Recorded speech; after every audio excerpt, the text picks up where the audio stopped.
podcast listener named Paul Kilpatrick writes in to ask this. Seriously, what would you do in a zombie apocalypse? Yes, Paul, very good question. We want to be prepared. We must be prepared. And for answers, we turn to zombie expert and associate professor of Old Testament at Briarcrest College and Seminary in Saskatchewan, Dr. Eric Ortland. Eric, thank you for joining us on such short notice to answer this urgent question. Oh, absolutely. Thank you for having me. So let's dive in. Of course, it's futile to try and prevent a zombie apocalypse. It will come upon us and with little warning. So how do we prepare for and survive a zombie apocalypse? Yeah, I think it's really just two things: a samurai sword and lots of protein bars. That's pretty much all you need. And a fresh source of water and a lot of friends. But really, it's just samurai sword and protein bars. That's it, and you're set. You get your sword out and you get a protein bar ready just so you have enough energy to keep swinging. That's it. That's my advice. Yeah, so it's really about endurance, and it's about getting to a rural area, right?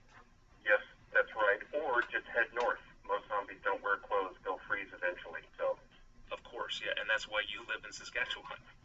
Basically, yeah, because I'm absolutely convinced the zombie apocalypse is coming soon, but I'm going to be safe up here. I just need to find enough wood to burn.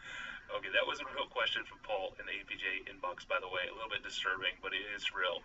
So, Eric, you are the world's leading expert on the theology of the zombie apocalypse, or at least you're the closest I could find. And that's because you published a zombie novel in 2013 titled Dead Petals, an Apocalypse. So, seriously now, what drew you to the zombie apocalypse genre?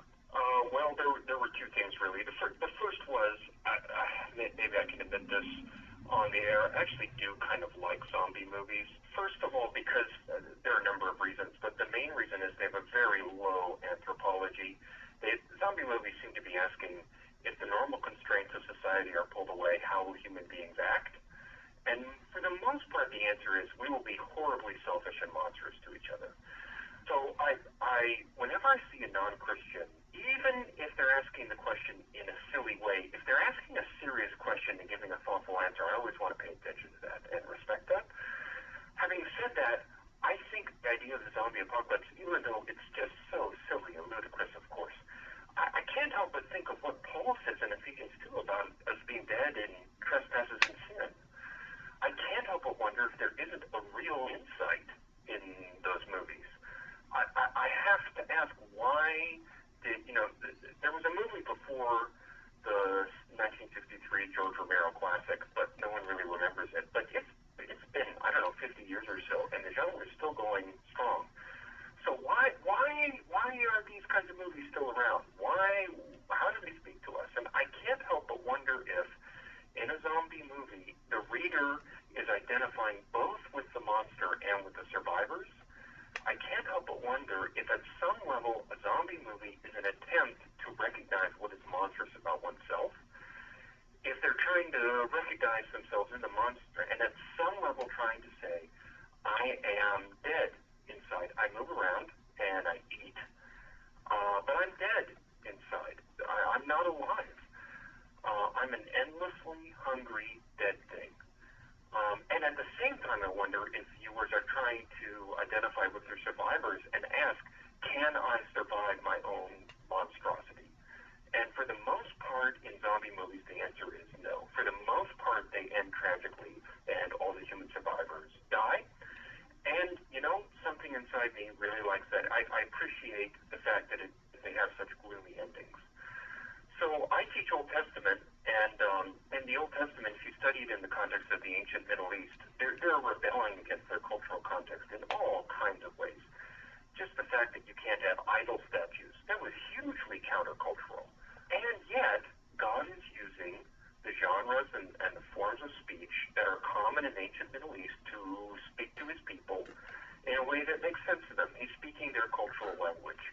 Often he is hijacking genres to say, listen, the other gods out there, they're not the real God. I'm the real God. So it got me thinking, okay, if this is a theologically significant genre, is there a way I can hijack it to talk about the real God? And then the novel started writing itself. So what would you want readers to take away from Dead Petals? It really is an apocalypse. It's about the transformation of reality. It's about the end, the absolute end of normal reality, and the breaking in of a whole new reality. But our only access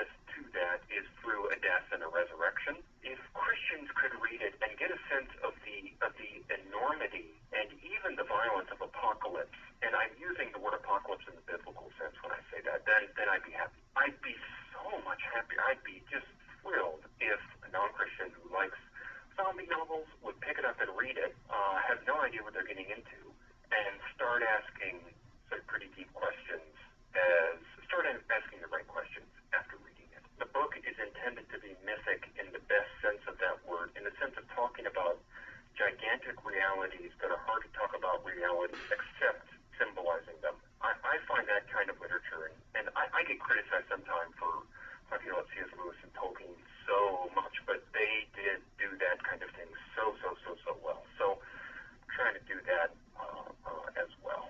I don't suppose this needs to be said about a zombie novel, but people looking for realistic fiction, I'm going to try to be as weird as I can get away with it. So. Wonderful. That's Eric Ortland, author of the novel Dead Petals Apocalypse, available right now at Amazon.com. On the phone from zombie-free Safe Zone, Saskatchewan. Thank you, Eric. Thanks very much for having me.